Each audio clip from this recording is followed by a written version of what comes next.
Good cop, bad cop. Bad cop. Ang 26-year-old na si Daniel Johnson ay dinedemanda ang LA Sheriff's Department dahil tinaser daw siya sa kanyang kalalakihan. Ang ama ni Johnson, na may sari-saring medical conditions, ay nakahulog di umano ng halos na ubos na sigarilyo sa kalsada noong December 2012. Sinabi ng isang kapitbahay kay Johnson ang kanyang ama ay mumultahan para sa paglittering, kaya pinuntahan ito ni Johnson. Sinabi sa kanila ng pulis na mamumultahan ng $1,000 ang ama ni Johnson. Maayos naman daw na tinanong ni Johnson kung pwedeng pulutin na lang ang sigarilyo at kalimutan na ang multa. Ayon kay Johnson, tinulak siya ng isa sa mga pulis sa kalsada at habang siya ay nakahiga, may isa pang pulis na tinaser si Johnson ng paulit-ulit sa kanyang kalalakihan.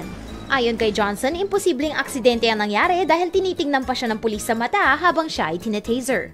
Ang mga naunang reklamo ni Johnson ay hindi raw pinansin, kaya siya ngayon ay magfa-file ng civil rights lawsuit laban sa Sheriff's Department.